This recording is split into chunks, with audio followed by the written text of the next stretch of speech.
तो hello student, welcome back to my channel Samrat academy. तो दोस्तों, मेरा नाम आकाश और आज की वीडियो बहुत ज़्यादा इंपॉर्टेंट है। इस वीडियो में हम डिस्कस कर रहे हैं। तो hello student, welcome back to my channel Samrat academy. तो स्टूडेंट, आज की वीडियो बहुत ज़्यादा इंपॉर्टेंट है क्योंकि इस वीडियो में हम डिस्कस करने वाले क्लास 10th साइंस के वेरी मोस्ट इंपॉर्टेंट क्वेश्चन जो कि आपके 2022 बोर्ड एग्जाम में पूछा जाएगा। जैसा कि सबको मालूम है कि 6 अप्रैल को आप लोगों का पेपर है साइंस का। तब तक जाते जाते हम सब कुछ आप लोगों को समाप्त कर दूंगा, हर एक मोस्ट इंपॉर्टेंट क्वेश्चन। और बात करूं तो मैं दीर्घ उत्तरीय, लघु उत्तरीय सब इस वीडियो में डिस्कस करने वाला हूं। इस वीडियो में आपका सब बड़ा क्वेश्चन रहेगा, लघु उत्तरीय, दीर्घ उत्तरीय रहेगा। बड़ा क्वेश्चन कर लेंगे तो छोटा उससे बन जाएगा तुरंत, ठीक है।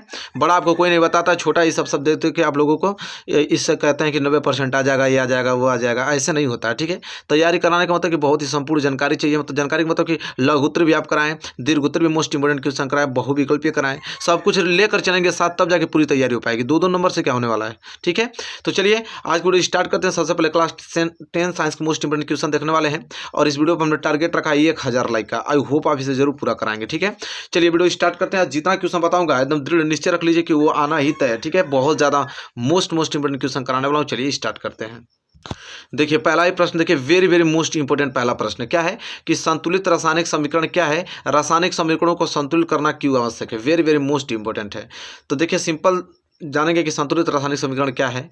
तो संतुलित रासायनिक समीकरण वह है जिसके दोनों और प्रत्येक तत्व के कुल परमाणुओं की जो संख्या होती है समान होती है। लगभग सभी रासायनिक जो अभिक्रिया हैं वो द्रव्यमान संरक्षण के नियम का पालन करती हैं। अतः रासायनिक समीकरण को संतुलित करना आवश्यक है। समझ में आया क्या कह रहा है कि संतुलित समीकरण उसे बोलते हैं, संतुलित रासायनिक समीकरण, कि जिसके दोनों और प्रत्येक तत्वों के कुल परमाणु, जैसे अभिकारक मिलकर उत्पाद बनाता है ना, तो अभिकारकों का कुल द्रव्यमान उत्पादों के कुल द्रव्यमान के बराबर होगा।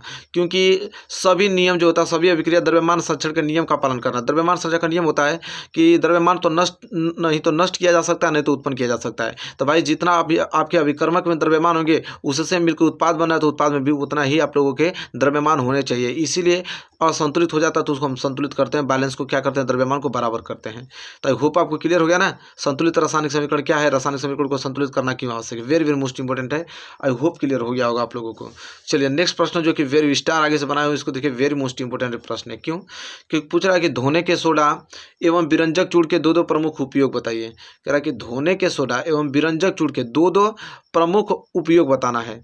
तो उत्तर में पहला लिखेंगे धोने के सोडे का उपयोग, कि धोने के सोडे का उपयोग कहाँ करते हैं। तो इसका उपयोग जो है वो जल की अस्थायी कठोरता को दूर करने के लिए किया जाता है। और दूसरा यह है कि सोडियम कार्बोनेट का उपयोग कांच, साबुन तथा आदि उद्योगों में किया जाता है। वेरी मोस्ट इंपोर्टेंट एक क्वेश्चन है। धोने के सोडा का, विरंजक चूड़ के दो हमने उपयोग बता दिया। तो ये आपका किसका था, धोने के सोडे का। अब नीचे हम देखेंगे विरंजक चूड़ का, यानी डालिए विरंजक चूड़ का उपयोग। इसमें मात्र 2 ही आपको लिखना है। पहला कि विरंजक चूड़ का उपयोग जीवाणुनाशक के रूप में तथा जल के शुद्धिकरण में किया जाता है। और दूसरा जो होता है कि विरंजक चूड़ का जो उपयोग ऑक्सीकारक के रूप में तथा चीनी को सफ़ेद करने में भी किया जाता है।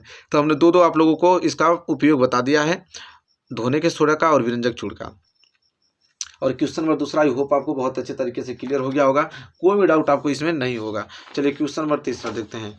क्वेश्चन नंबर तीसरा देखिए वेरी मोस्ट इंपोर्टेंट है, इसको मैं साइड करता हूँ। क्वेश्चन नंबर तीसरा देखिए क्या है। क्वेश्चन नंबर तीसरा कि कॉपर की छड़ को सिल्वर नाइट्रेट के विलयन में डालने पर कुछ समय बाद विलयन का रंग क्या हो जाता है, नीला हो जाता है। विद्युत रासायनिक श्रेणी के आधार पर समझाइए। चलिए सबसे पहले हम देखेंगे कि कॉपर की छड़ को अगर सिल्वर नाइट्रेट के विलयन में डालने पर कुछ समय बाद इसका जो कलर होता है चेंज हो जाता है, मतलब कलर जो है तो इसका नीला हो जाता है।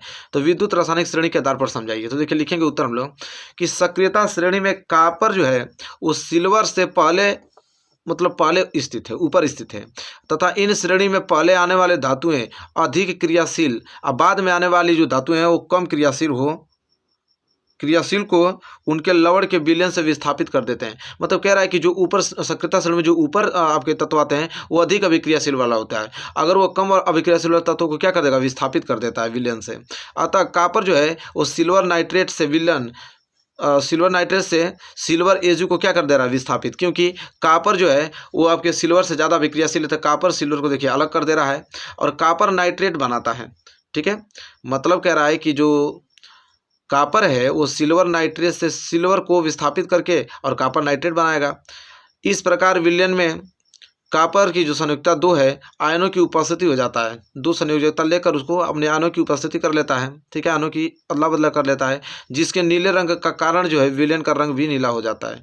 ठीक है, जिसके नीले रंग का कारण विलेन का रंग भी क्या हो जाता है, नीला हो जाता है। ठीक है, यहाँ पे रिएक्शन भी हमने बना रखा है, देख लीजिए। यहाँ पे कॉपर है आप लोगों का, ठीक है, कॉपर, और यहाँ पे सिल्वर नाइट्रेट, ठीक है, कॉपर और सिल्वर नाइट्रेट है। देखिए यहाँ से विस्थापित कर दिया है और कॉपर नाइट्रेट बना दिया है। यहाँ से मतलब Ag को सिल्वर को देखिए विस्थापित करके कॉपर नाइट्रेट बना दिया। देखिए ये आपका नीला प्राप्त हो गया। ठीक है, आई होप क्लियर हो गया होगा, इसको नोट कर लीजिए। आपको उदाहरण सहित मैंने हम एक्सप्लेन करके बता रहा हूँ, ठीक है, ताकि एग्जाम में कोई भी एक भी पॉइंट आप लोगों को छूटे नहीं। ये आपका क्वेश्चन नंबर तीसरा था ना। क्वेश्चन नंबर चौथे की तरफ बढ़ेंगे। Very very most important question number चौथा क्या है कि साबुन की सफाई प्रक्रिया को मिशेल अवधारणा के आधार पर समझाइए। कह रहा है कि साबुन की जो सफाई प्रक्रिया है उसको मिशेल अवधारणा के आधार पर समझाना है। अथवा ये प्रश्न इस प्रकार भी पूछता है कि साबुन की सफाई प्रक्रिया की क्रिया विधि समझाइए। ठीक है, तो सबसे पहले हम लोग ये दोनों प्रश्न कैटेगरी से आ जाता है, बहुत बार आया हुआ है। तो सबसे पहले आप लोगों को लिखना उत्तर में साबुन की सफाई की क्रिया विधि। ठीक है, चलिए देखते हैं क्या है। तो साबुन के अणु श्रृंखला वाले कार्बोक्सिलिक अम्लों के सोडियम व पोटेशियम लवण होते हैं और साबुन का अणु 2 सिरों वाला होता है जिसके निम्न प्रकार प्रदर्शित किया जा सकता है। कैसे, देखते हैं 2 सिरों वाला। तो जो देखा पहला जो होता है हाइड्रोकार्बन भाग, जो कि तेल और मैल में क्या होता है, घुलता है, जबकि आयनिक भाग दूसरा जो है वो जल में क्या है, घुलता है। जल में साबुन घोलकर कपड़ा धोने पर साबुन के अणु मिशेली संरचना तैयार करते हैं, जहां साबुन के अणु का एक सिरा तैलीय कण की ओर तथा आयनिक जो सिरा है वो बाहर की ओर होती है। इसमें पानी में इमल्सन बनता है। इस प्रकार साबुन का मिशेल मैल को पानी में घोलने में मदद करता है और हमारे कपड़े क्या हो जाते हैं, साफ हो जाते हैं। ये प्रश्न बहुत ज़्यादा इंपॉर्टेंट, मैं आपको बता रहा हूँ ना, ये सभी प्रश्न आपको देखने को मिलेगा, बस आप अच्छे से पढ़ते रहिए। ठीक है, एक भी क्वेश्चन छूटेगा नहीं। चलिए नेक्स्ट क्वेश्चन की तरफ बढ़ेंगे। Next question very very most important question है कि मेंडलीफ की आवर्तन नियम तथा आधुनिक आवर्तन नियम समझाइए। देखिए बहुत ज़्यादा मोस्ट इंपोर्टेंट है। कह रहा है कि मेंडलीफ का आवर्तन नियम तथा आधुनिक आवर्तन नियम समझाइए। या तो आगे कहा है कि मेंडलीफ की आवर्त सारणी के किन्हीं 2 दोषों को स्पष्ट कीजिए।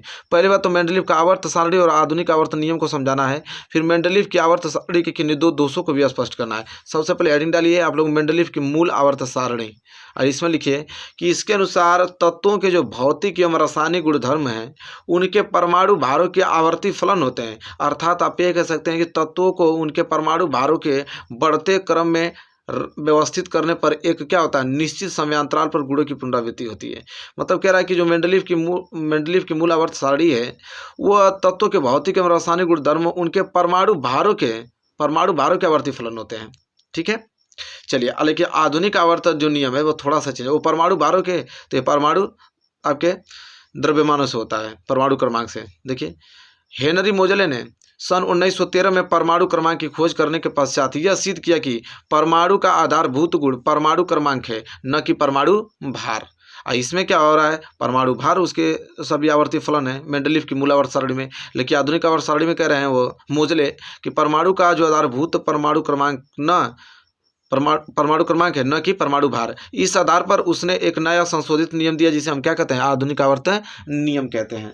चलिए कंप्लीट हो गया। हमसे मेंडलीफ की आवर्त सारणी के 2 दोष भी पूछा है, तो 2 दोष भी हमको बताना पड़ेगा। देखिए मेंडलीफ की मूल आवर्त सारणी के दोष, तो पहला है कि असमान गुणों वाले तत्वों को एक ही समूह में रखना, दूसरा समान गुणों वाले तत्वों को भिन्न भिन्न समूहों में रखना, और तीसरा कि भारी तत्वों को हल्के तत्वों से पहले रखना।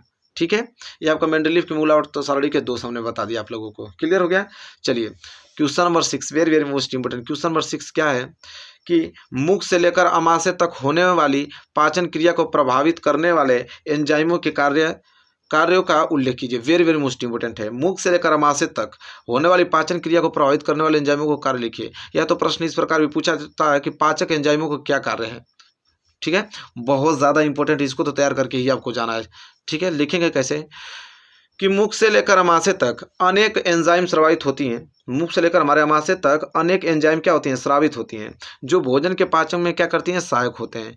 मुख में देखिए, मुख में कार्बोहाइड्रेट का पाचन होता है और लार में एमाइलेज या टाइलिन नामक पाचक एंजाइम होता है जो मंड को शर्करा में क्या कर देता है, परिवर्तित कर देता है। और इसमें क्या करता है कि लाइसोजाइम भी होता है जो प्रतिजीवाणु कारक होता है। और अमाशय के मध्य में मतलब पेट के मध्य भाग में फंडिक ग्रंथियां उपस्थित होती हैं और ये जठर रस स्रावित करती हैं, जिसमें पेप्सिन रेनिन नामक एंजाइम होते हैं। ये श्लेष्मा और गेस्ट्रिन नामक हार्मोन्स भी स्रावित करता है।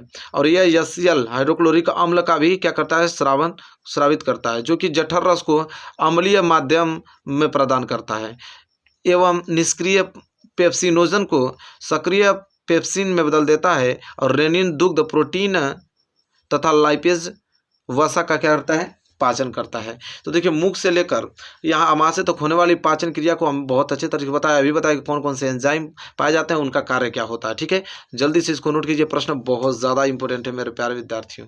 क्लियर हो गया प्रश्न? चलिए प्रश्न नंबर पढ़ेंगे 7वें की तरफ। आइए प्रश्न नंबर 7वां जो वेरी वेरी मोस्ट इंपोर्टेंट है, क्या है देखिए, श्वसन क्रिया को समझाइए, आक्सीय तथा अनाक्सीय श्वसन में अंतर बताइए। वेरी वेरी मोस्ट इंपोर्टेंट है क्वेश्चन कि श्वसन क्रिया को समझाइए, आक्सीय तथा अनाक्सीय श्वसन में अंतर बताइए। तो लिखेंगे कि श्वसन जीवित कोशिकाओं में होने वाली वह आक्सीकरण क्रिया है जिसमें विभिन्न जटिल कार्बनिक पदार्थों जैसे कार्बोहाइड्रेट हुआ, प्रोटीन हुआ, वसा हुआ आदि के अपघटन से कार्बन डाइऑक्साइड तथा जल मुक्त होते हैं, वह ऊर्जा उत्पन्न होती है। यह ऊर्जा विभिन्न शारीरिक क्रियाओं के लिए एटीपी के रूप में क्या करती है, संचित हो जाती है। ठीक है, तो ये हमने आपको बताया कि श्वसन क्रिया को समझा, हमने श्वसन बताया आप लोगों को, क्या बताया कि श्वसन किस प्रकार होता है। अब हम देखने वाले हैं आक्सीय तथा अनाक्सीय श्वसन में अंतर। तो जस्ट हेडिंग डालिए, आक्सीय श्वसन तथा अनाक्सीय श्वसन में निम्न अंतर है। क्या क्या? तो एक साइड आप लिखिए आक्सीय श्वसन, दूसरे साइड लिखिए अनाक्सीय श्वसन। आक्सीय श्वसन में पहला पॉइंट लिखना है कि यह उच्च वर्गीय पादपों में मिलता है, और अनाक्सीय श्वसन में यह प्रोकैरियोटिक सूक्ष्म जीवों जैसे जीवाणु हुआ, ईस्ट हुआ तथा कवक में क्या करता है, मिलता है। और अनाक्सीय श्वसन में दूसरा पॉइंट, और आक्सीय श्वसन में दूसरा पॉइंट देखिए, ऊर्जा अधिक मात्रा लगभग 38 एटीपी 673 किलो कैलोरी में होती है आक्सीय श्वसन में, लेकिन अनाक्सीय में ऊर्जा बहुत कम होती है, मतलब 2 एटीपी मतलब 27 किलो कैलोरी में निकलती है।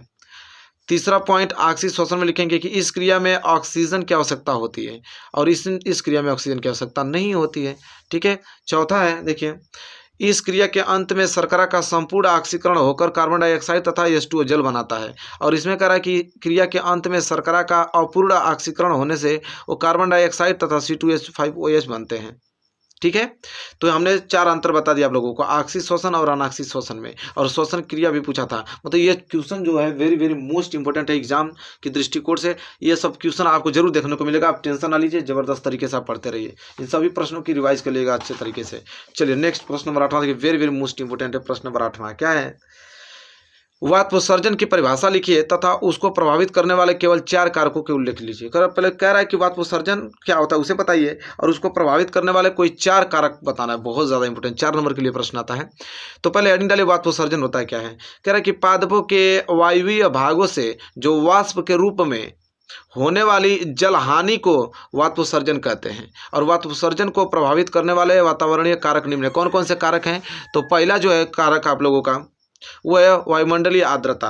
वायुमंडलीय आर्द्रता कह रहा है कि वायु की आर्द्रता बढ़ने से वातोत्सर्जन की दर कम हो जाती है। अगर वायु की आर्द्रता अगर बढ़ेगी, जलवाष्प की मात्रा देखिए, आर्द्रता क्या होता है, वायुमंडल में जलवाष्प की मात्रा ही आर्द्रता कहलाती है। तो वायु की आर्द्रता बढ़ेगी तो वातोत्सर्जन की दर क्या होगा, कम होगा, और आर्द्रता घटने से वातोत्सर्जन की दर क्या हो जाती है, बढ़ जाती है। ठीक है, ये आपका वायुमंडलीय आर्द्रता, ये पहला आपका कारक रहा। दूसरा कारक क्या है, वेरी मोस्ट इंपोर्टेंट है, वायु की गति। वायु की गति मतलब कह रहा है इसकी गति जितनी अधिक होगी, हवा की गति जितनी अधिक होगी तो वातोत्सर्जन की दर भी उतनी ही अधिक होगी। लेकिन हाँ, तेज हवा चलने पर पररंध्र बंद हो जाते हैं और वातोत्सर्जन की दर क्या हो जाती है, कम हो जाती है। अगर आंधी तूफान आ जाएगा तो उसमें पररंध्र बंद हो जाते हैं, उससे सीधी तरह से वातोत्सर्जन हो ही नहीं पाता है अगर ज़्यादा तेज हवा बहेगी तो।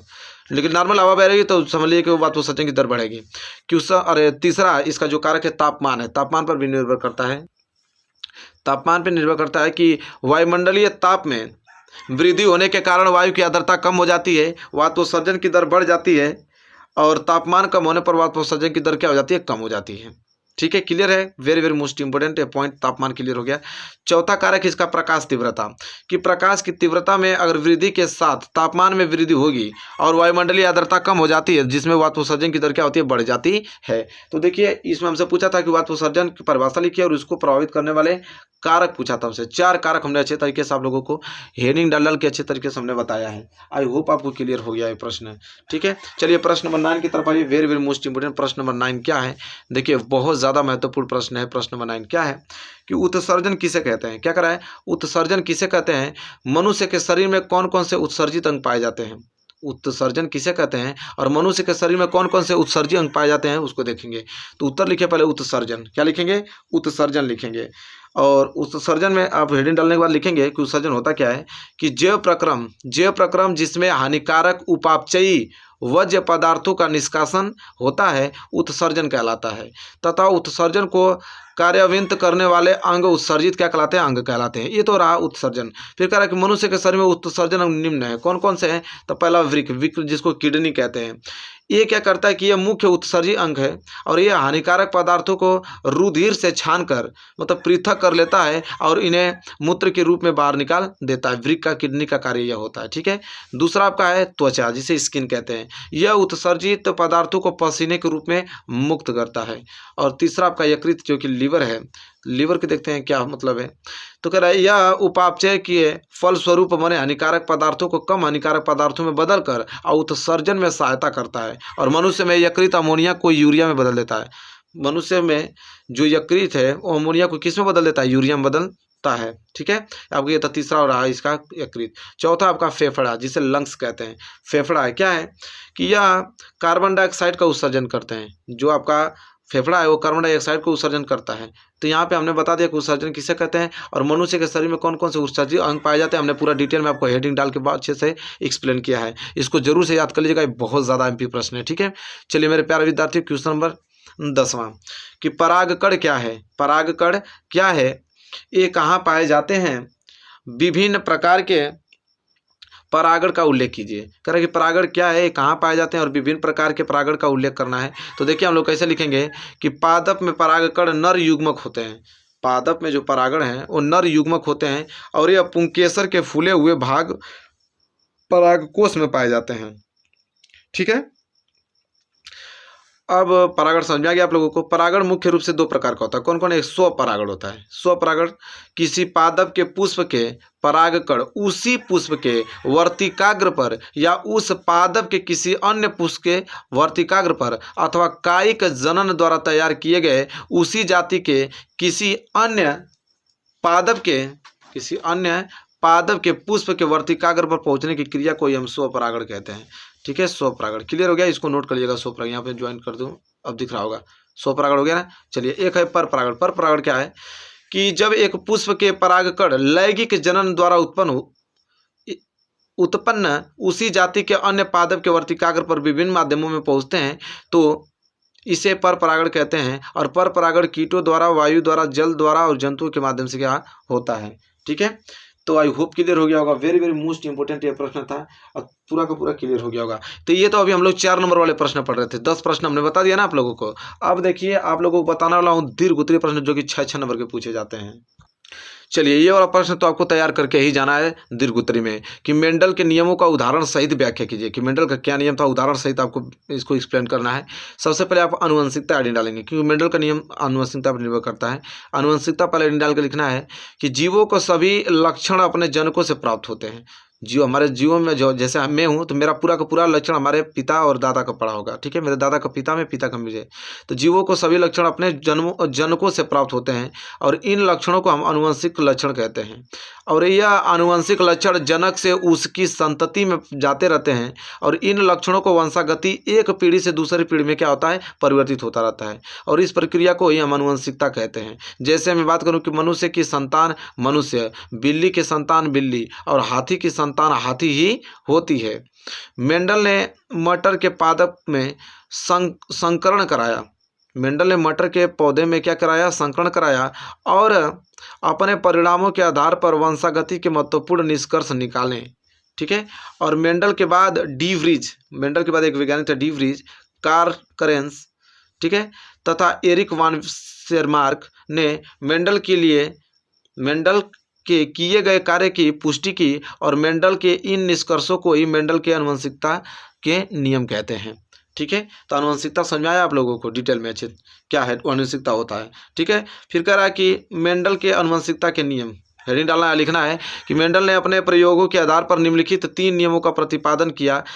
इन नियमों को मेंडल के आनुवंशिकता के नियम के नाम से जाना जाता है। कौन कौन, तो प्रभावित का नियम, पृथक्करण युग्मों की शुद्धता का नियम और स्वतंत्रता अभियुवन का नियम। इन्होंने 3 नियम प्रतिपादित किया, ठीक है, मेंडल ने। तो क्लियर हो गया वाला प्रश्न आप लोगों को। वेरी वेरी मोस्ट इंपोर्टेंट प्रश्न था।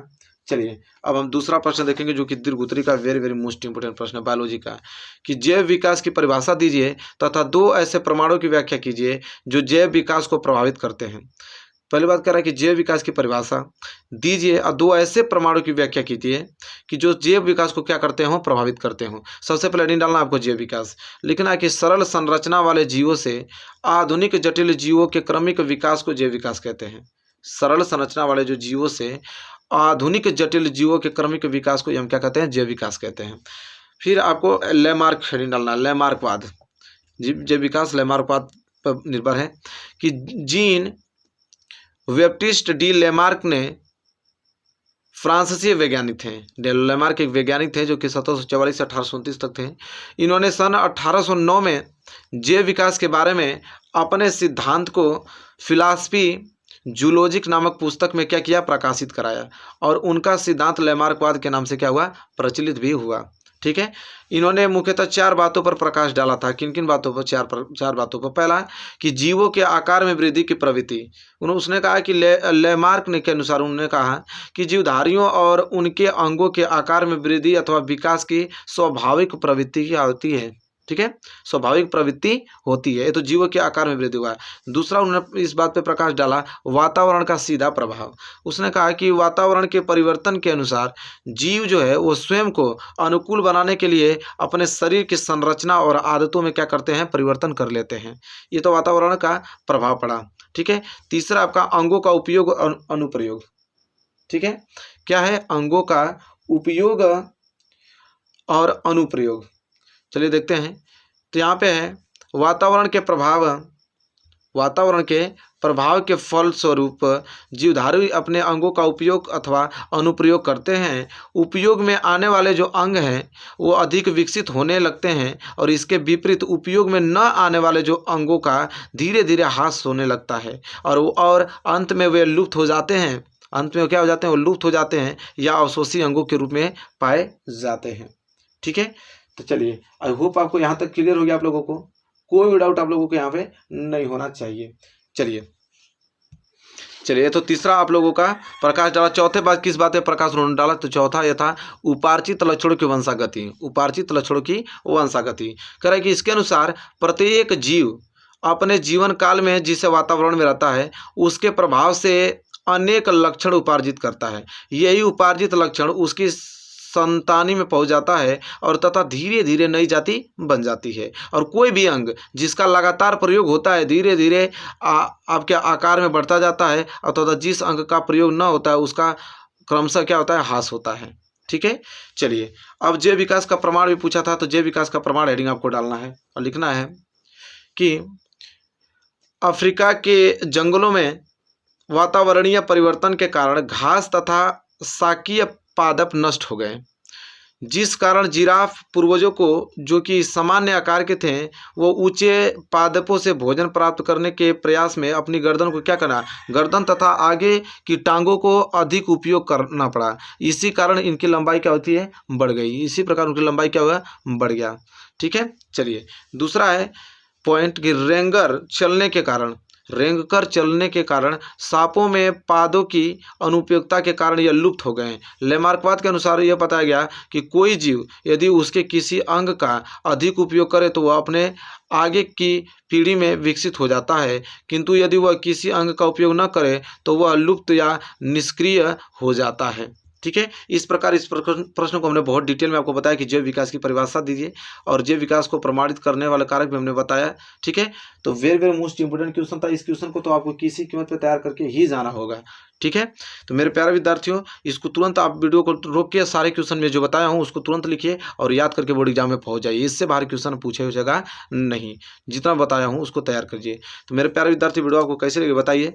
वीडियो अच्छी लगी तो प्लीज़ लाइक कीजिएगा, चैनल पर नया तो चैनल को सब्सक्राइब करके बेल आइकन को प्रेस कर लीजिएगा। मिलेंगे एक प्यारे से नेक्स्ट वीडियो में, तब तक के लिए धन्यवाद।